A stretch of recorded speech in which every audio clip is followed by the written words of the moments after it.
picture this. A young woman, vibrant, full of life, hiking with her fiancé. Dreams, big dreams. Yeah, a modeling career maybe. Yeah. A family. Everything ahead of her. And so By nightfall, she's gone. dead. At the bottom of a ravine. Tragic accident. Or something much darker. That's the mystery that's haunted Rhonda Casto's family for years. Welcome to CrimePod Castle's Twisted Crime series. Please like, comment, share, and subscribe. So we're diving into the mystery of Rhonda Casto's death. And this story, it starts in a strange place. Tangled. A tangled web right from the start. Not your typical meet cute. Rhonda's mom, Julia, she was roommates with Stephen Nichols. The fiancé. The fiancé, yeah. Think about that family dynamic for a minute. Yeah. Awkward Thanksgiving dinners. But it gets even stranger, right? Stephen. He was a successful day trader.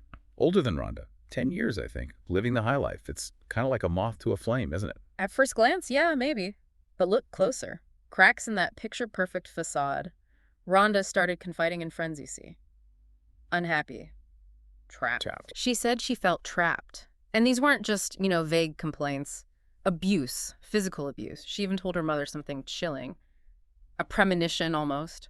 He's either going to propose or he's going to throw me off a cliff. Whoa. That's intense. And then the hike. Eagle Creek Trail. Yeah. Beautiful, right? But dangerous. Steep cliffs. Tough terrain.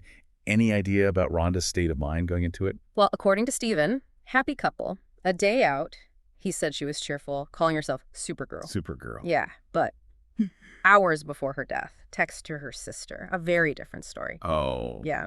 She calls him, let's just say she doesn't use a nice name. Yeah. And she says she's going to break free from his control. So what just said, carefree Supergirl, or a woman desperate to escape, doesn't really add up. No, it doesn't. It's a huge contrast, raises some serious questions, what was really going on. And then there's Stephen's account of the fall. You said it was an accident. An accident. Rhonda slipped, fell, tragic. But there are things that just don't fit.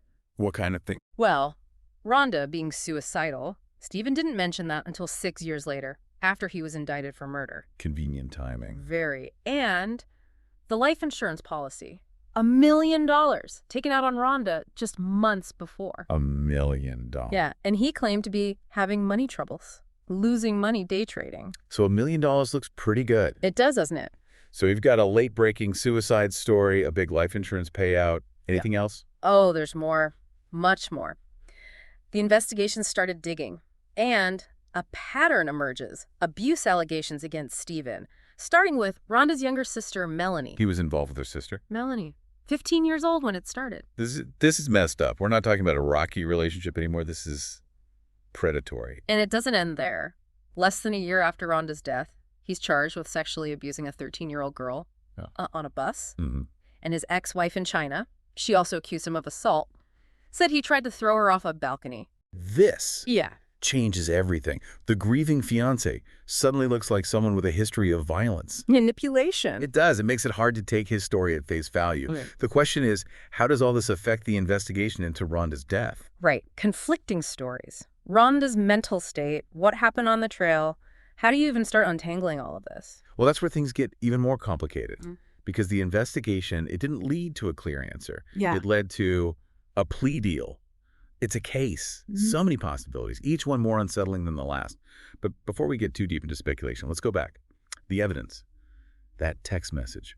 Rhonda to her sister, Melanie, just hours before. That text. A turning point. It showed us a woman who was angry. Determined. She wanted out of that relationship. She wanted to break free. And it completely contradicted Stephen's story. Happy couple, he said. Loving. Yeah. And the timing. So crucial. Rhonda and Stephen. Conflict. Just before her death. And then the life insurance. Can't ignore that. $1 million. Yeah. That's a lot of money. Especially when Stephen said he'd been losing money. Day trading. A lot of money. And he insisted on both of them taking out policies on each other. Strange, right? Just months before Rhonda died. Suspicious for sure. Yeah. But he said Rhonda wanted it. Worried about their daughter. Providing for her if something happens. That's what he said, yes. But remember who we're talking about. A man who, well, he hasn't exactly been truthful, manipulative, history of deceit. Okay, yeah. But even if we say the insurance was shady, the fall itself, could it have been an accident? Eagle Creek.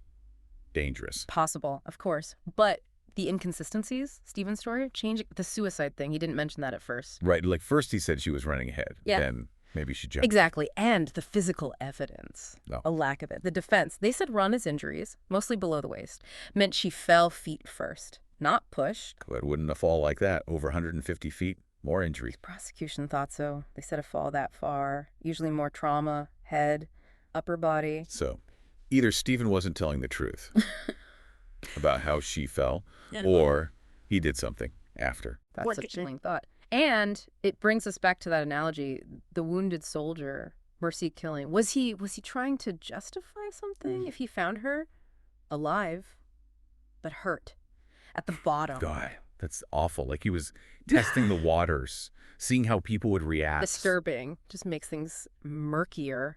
Yeah. Even if we forget about what might have happened after the fall, there's still His past. the abuse. Right.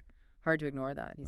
He seems troubled. More than troubled. Manipulation, control, disregard for others. Starting with Melanie, Rhonda's sister. That's unbelievable. Imagine Rhonda finding out the man she loved, her child's father, with her teenage sister, the betrayal, the pain. And then less than a year later, another girl, 13, he just couldn't stop. And those are just the ones we know about. Could be others. Hidden. A terrible picture of Stephen. Makes you wonder, was Rhonda just another victim? A question that haunts this case was her death, the end result. The years of this, the control, the violence. And if so, How how? How did he get away with it? For so long, the red flags, where were they? That's the thing about domestic violence. The signs. They can be hidden. A facade. Abusers, they can be charming, charismatic to the outside world. Appearances Mm-hmm. can be deceiving. Darkness can hide Mm-hmm. anywhere. It's terrifying to think someone you love, someone you trust, capable of that. And what makes this even harder, all the red flags, the inconsistencies, the questions, still unanswered. No murder conviction. No. A plea deal.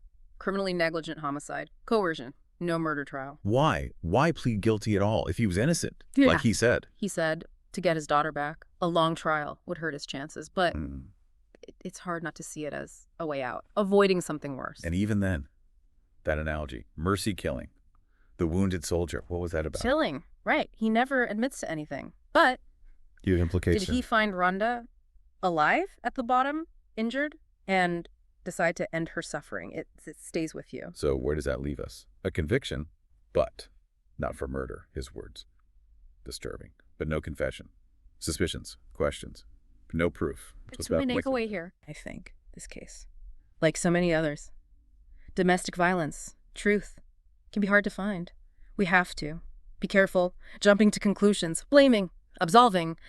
But we also can't let the complexity stop us from seeking justice. We just accept it. We'll never know what really happened to Rhonda. Not necessarily. We keep talking, keep looking at the evidence. It's all. Challenge what we think we know, demand answers. Stephen, he served his time, he's free, but that doesn't mean he's escaped accountability.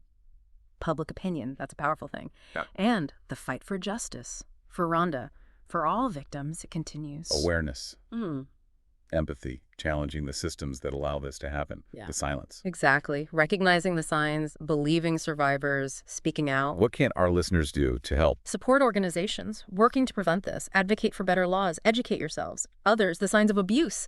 And believe survivors. Support them. A whisper can be powerful against silence. If you or someone you know is experiencing this, domestic violence, you are not alone. There's help, a friend, family, a hotline, professional help. Let's create a world where every woman feels safe, respected, empowered, a vision worth fighting for. And it starts with us. Thank you for joining us on this deep dive. The mystery at Eagle Creek, it reminds us justice is a journey. And sometimes the most important answers are the ones we find within ourselves. Follow and subscribe, CrimePod Castle, and our YouTube channel for more explorations into the dark side of human nature. Stay curious, stay informed, and stay